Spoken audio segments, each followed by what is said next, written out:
This is Sharon, your wellness coach, here with you today to talk about helpful herbal hints.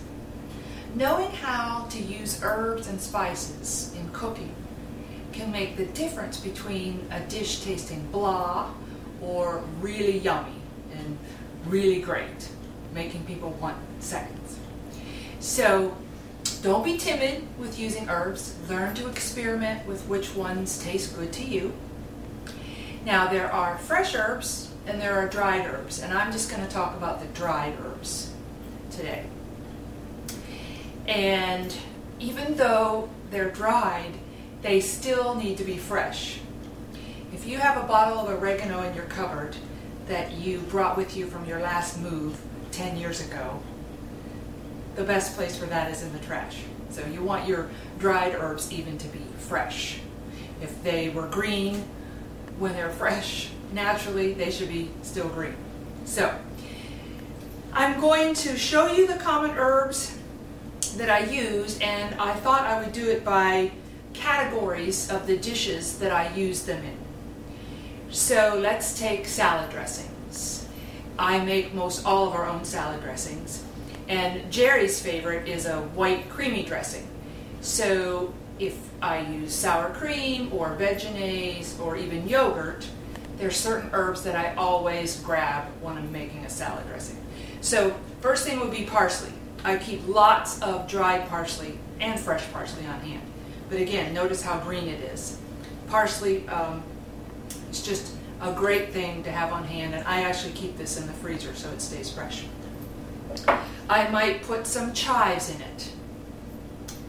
And I might put dill in it. And again, I'm not sure if you can see, but they're pretty green.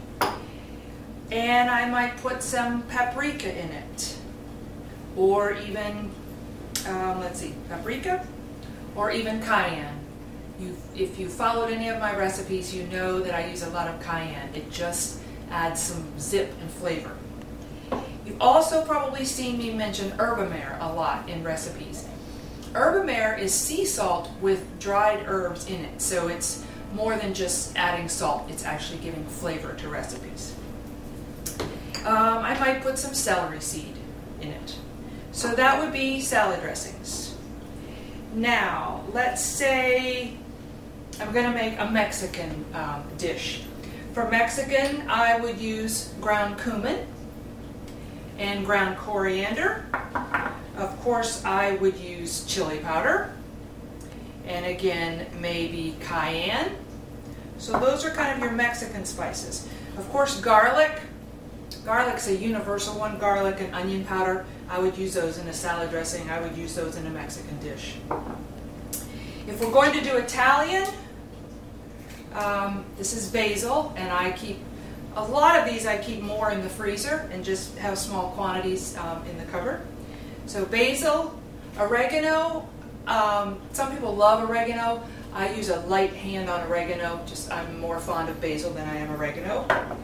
Another really nice Italian spice is marjoram, and you don't hear about it much, but it has a really nice flavor. And I'll even use marjoram in a salad dressing, but it's great with Italian dishes. Curry powder. I'll use in chicken salad. I will use it in sauces, like I have a sauce for on-baked chicken with dry mustard and Dijon mustard and curry powder and honey. So curry is one of those. It's an Indian spice, an herb, but it really adds flavor to a lot of dishes. In cruciferous dishes like broccoli, cauliflower, I will use mustard, dried mustard, and I also use dried mustard in sauces. But a really nice herb for broccoli and cauliflower is tarragon. And even in spinach dishes, you don't hear much about tarragon, but it's a lovely French herb, and it's just really flavorful. Of course, there's crushed red pepper flakes. Use that in Italian or even in sauces, again, just to add flavor. And then if there were poultry dishes, Of course, there's the old saying of parsley, sage, rosemary, and thyme. I know I'm dating myself, but I certainly would use parsley. I have a lot of fresh rosemary, so I use fresh rosemary. Of course, sage. And I have lemon thyme, which is really nice. It's even better than regular thyme. So, I think we've covered the main herbs that I use, and hopefully you've enjoyed this. Signing off for now.